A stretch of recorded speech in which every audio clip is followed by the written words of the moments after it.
നമസ്കാരം. നിരവധി ആൾക്കാർ ചോദിക്കുന്ന ഒരു ചോദ്യമാണ്. ഈ ഭദ്രകാളി ഉപാസന എപ്രകാരമാണ്? ഭദ്രകാളിയുടെ ആചരണം എപ്രകാരമാണ്? അങ്ങനെ ചോദിക്കുന്ന നിരവധി ചോദ്യങ്ങൾ വരുന്ന ഒരു അവസ്ഥ പലപ്പോഴും കണ്ടിട്ടുണ്ട്. ചില ആൾക്കാർ ഭദ്രകാളിയുടെ ഫോട്ടോ വീടിൻ്റെ ഫ്രണ്ടിൽ വെക്കാൻ മടിക്കുന്നു. ഭദ്രകാളിയുടെ എന്താ പറയണേ, ദാരികൻ്റെ ശിരസ്സുമായി നിൽക്കുന്ന ഫോട്ടോ വെക്കാമോ? നീല നിറമുള്ള ഭദ്രകാളിയെ വെക്കാമോ? അങ്ങനെ നിരവധി ചോദ്യങ്ങൾ ഭദ്രകാളി ഉപാസനയുമായി ബന്ധപ്പെട്ട്, ഉപാസനാനുദ്ദേശിക്കുന്ന പ്രാർത്ഥനയുമായി ബന്ധപ്പെട്ട് ചോദ്യങ്ങൾ വന്നുകൊണ്ടിരിക്കുന്നു. ഒന്ന് മനസ്സിലാക്കേണ്ടത് എന്താണെന്ന് വെച്ച് കഴിഞ്ഞാൽ, ദശവിദ്യാസങ്കല്പത്തിലുള്ളതാണ് ഭദ്രകാളി. ഭാഗവത്തിൽ പോലും ഭദ്രകാളിയെക്കുറിച്ച് വളരെ കേമമായിട്ടാണ് പ്രതിപാദിച്ചിരിക്കുന്നത്. ഈ ലോകത്ത് ഓരോ വ്യക്തികളും, അതായത് ഇന്നത്തെ അവസ്ഥയിലല്ല, പഴയ കാലത്ത് ശരിക്ക് എന്താ പറയുക, ശുദ്ധത്തിൻ്റെയും വൃത്തിയുടെയും അതിതീവ്രമായി നിൽക്കുന്ന ആചരണങ്ങൾ നിലനിന്ന കാലത്തും എല്ലാ മനോവിഭാവങ്ങളിൽപ്പെട്ട, അതായത് ബ്രാഹ്മണരും വൈശ്യരും ശൂദ്രരും ക്ഷത്രിയരും എന്ന് വേണ്ട എല്ലാ വിഭാഗങ്ങളും ഒരുപോലെ ആരാധിച്ചിരുന്ന ദേവനേരാന്ന് വെച്ചാൽ ഭദ്രകാളിയാണ്. എല്ലാവരുടെയും ഇഷ്ടത്തിന് ആചരിക്കാൻ പറ്റുന്നതും ഭദ്രകാളിയാണ്. ക്ഷിപ്രപ്രസാദിയാണ് ഭദ്രകാളി. അത് ഭദ്രകാളിയുടെ ആ ശ്ലോകത്തിൽ തന്നെ പറയുന്നുണ്ട്, കാളി കാളി മഹാകാളി ഭദ്രകാളി നമസ്തുതേ കുലഞ്ച കുലധർമ്മഞ്ച.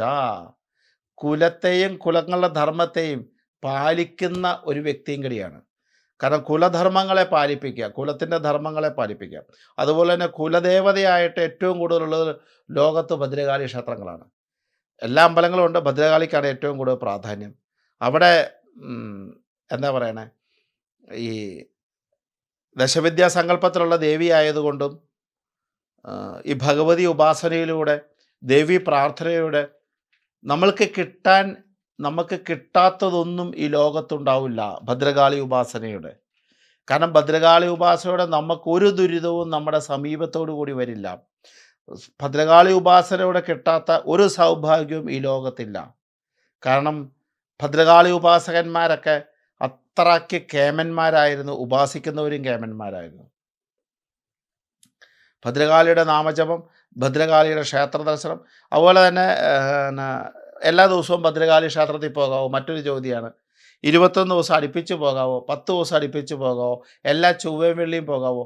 ഇങ്ങനെ ഭദ്രകാളി ക്ഷേത്രവുമായി നിരവധി സംശയങ്ങൾ പലരും ചോദിച്ചപ്പോഴാണ് ഇപ്പോൾ ഈ ആചരണത്തിലേക്ക് കടന്നു. ഞാനിത് പറയാൻ കാരണം, നമ്മുടെ സഹോദരിയായി, നമ്മുടെ ജ്യേഷ്ഠത്തിയായി, നമ്മുടെ അമ്മയായി, നമ്മുടെ സ്നേഹിതയായി, നമ്മളെ പൊന്നുപോലെ നോക്കുന്ന, നമ്മളെ പൊന്നുപോലെ സംരക്ഷിക്കുന്ന, നമ്മുടെ സുഖവും ദുഃഖവും കണ്ട് നമ്മളെ സംരക്ഷിക്കുന്ന, നമുക്കെതിരായി നിൽക്കുന്ന ദോഷങ്ങളിൽ നിന്നും നമുക്ക് സംരക്ഷണം നൽകുന്ന, എല്ലാ കള്ളന്മാരിൽ നിന്നും ചതിയന്മാരിൽ നിന്നും വഞ്ചകരിൽ നിന്നും നമ്മളെ സംരക്ഷിച്ച് നമുക്കുള്ള നല്ലൊരു പാത ഒരുക്കുന്ന ഏറ്റവും ശക്തിയുള്ള ഭഗവതിയാണ് ഭദ്രകാളി. എത്ര ഉപാസിച്ചാലും, എത്ര നേരം പ്രാർത്ഥിച്ചാലും അതുപോലെ ഗുണമാണ്. ഒരു ദോഷവും ഒരു കാര്യത്തിലുമില്ല, ഒരു ദോഷവുമില്ല. അത് ഏത് ഫോട്ടോ വെച്ചാലും ഒരു ദോഷമില്ല. കാരണം ഭഗവതിയെ സ്മരിക്കുന്ന മാത്രയിൽ പോലും ഭഗവതിയുടെ ശക്തി ഇങ്ങനെ മുമ്പിൽ നിൽക്കുകയാണ്. കാരണം മറ്റേ ദേവി മഹാത്മ്യത്തിൽ തന്നെ പറയുന്നുണ്ട്, നീ ആരെയാണ് സ്തുതിക്കണേ എന്ന് ചോദിക്കുമ്പോൾ മറ്റേ ഭഗവതിയിൽ നിന്ന് ഭദ്രകാളി പ്രത്യക്ഷപ്പെട്ട സംഭവമൊക്കെ നമ്മൾ വായിച്ചിട്ടുള്ളതാണ്. അപ്പോൾ അതുകൊണ്ട് തന്നെ നമുക്ക് മനസ്സിലാക്കാം, ഭദ്രകാളി ഉപാസന എന്ന് പറയണത്, ദേവി എന്ന് പറഞ്ഞാൽ തന്നെ ഭഗവതി കേൾക്കും എന്നാണ് പറയണത്. കാരണം ഈ ദുഷ്ടതരമായി നിൽക്കുന്ന ചിന്തകളെ, ദുഷ്ടകരമായി നിൽക്കുന്ന പ്രവൃത്തികളെ, അനുഭവങ്ങളെ, കഷ്ടതകളെ, നാശങ്ങളെ, സങ്കടങ്ങളെ, എല്ലാം ദുരിതം കൊണ്ട്, എല്ലാ ദുരിതങ്ങളെയും ഭഗവതിയുടെ അഗ്നി കൊണ്ട് ലയിപ്പിച്ച്, ആ അഗ്നി കൊണ്ട് നശിപ്പിച്ച്, ഇങ്ങനെ പൂർണ്ണമായ മോക്ഷത്തിലേക്കൊരു ഭക്തനെ എത്തിക്കാൻ പറ്റുന്ന ആരാധനാ രീതിയാണ് ശക്തയ സമ്പ്രദായം, അല്ലെ ഭദ്രകാളി സമ്പ്രദായം. അപ്പം ചൊവ്വയും വെള്ളിയും ദേവീക്ഷേത്രങ്ങളിൽ പോവുക, പരമാവധി ദിവസങ്ങൾ ക്ഷേത്രങ്ങളിൽ പോവുക, മാസത്തിലെ ആദ്യത്തെ വെള്ളിയാഴ്ച പോവുക, ആദ്യത്തെ ചൊവ്വാഴ്ച പോവുക, അങ്ങനെ എങ്ങനെ നിങ്ങൾ ക്ഷേത്ര ദർശനം നടത്തിയാലും അത് മുഴുവൻ ഉത്തരോത്തരം അഭിവൃദ്ധിയാണ്. ചുമന്ന വസ്ത്രത്തിന് പ്രാധാന്യമുള്ളതിനും ചുമന്ന പട്ട് സമർപ്പിക്കുക, ചുമന്ന ഉടയാടകൾ സമർപ്പിക്കുക, ചുമന്ന പൂക്കൾ സമർപ്പിക്കുക, ചെത്തിപ്പൂവ്, തുളസിപ്പൂവ് സമർപ്പിക്കുക, ശർക്കര നിവേദ്യം ചെയ്യുക, ത്രിമധുരം നിവേദിക്കുക, കടുംപായസം, അതിമധുര പായസം നിവേദിക്കുക. ഇതൊക്കെ ഭഗവതിക്ക് ഏറ്റവും ഇഷ്ടമുള്ള വഴിപാടുകളാണ്. ഭഗവതിക്ക് എന്താ വഴിപാടെന്ന് ചോദിച്ചാൽ. അതുപോലെ തന്നെയാണ് ഞാൻ പണ്ടൊരിക്കൽ പറഞ്ഞിട്ടുണ്ട്, മഞ്ഞപ്പൊടിയും ശർക്കരയും ചുണ്ണാമ്പും എന്ന് പറയുന്നത് കൂട്ടുന്ന ഒരു ഗുരുതിക്കൂട്ടാണ്. അത് നമ്മുടെ ദോഷങ്ങളുടെ, നമ്മുടെ ദുരിതങ്ങളുടെ, നമ്മുടെ സങ്കടങ്ങളുടെ, നമ്മുടെ ആഗ്രഹത്തിൻ്റെ പൂർത്തീകരണം, അങ്ങനെ എന്ത് ലക്ഷ്യം വെച്ചും ഗുരുതിയുടെ കൂട്ട് നമ്മൾക്ക് ദേവീക്ഷേത്രങ്ങളിൽ 12 ചൊവ്വാഴ്ച 12 വെള്ളിയാഴ്ച സമർപ്പിക്കാവുന്നതാണ്. വൈകുന്നേരം ഭദ്രകാളി സ്തുതി, ഭദ്രകാളി 10 ജപിച്ചാൽ മതി, വേറെ ഒന്നും വേണ്ട എന്നാണ് പറയണത്. ഭദ്രകാളി 10 ജപിക്കുന്ന ആളെ ഭദ്രകാളി ഒരിക്കലും വിടില്ല. എല്ലാ ദിവസവും ജപിച്ചു കഴിഞ്ഞാൽ നമ്മൾ ഉദ്ദേശിക്കുന്ന നമ്മുടെ ശരിക്കും പറഞ്ഞിട്ടുണ്ടെങ്കിൽ എന്താ പറയണേ, കുറച്ച് ഇതായി പോകുന്ന പോലെ നമ്മളെ നേരെ നോക്കാൻ പോലും ഒരാൾക്ക് പറ്റില്ല.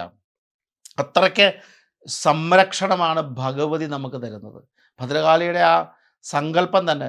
അതുപോലെ തന്നെ വിദ്യാകാരണിയാണ്, വിദ്യയ്ക്ക് നല്ലതാണ്, സുഖകാരണിയാണ്, സുഖത്തെ നൽകും, ആരോഗ്യം നൽകും.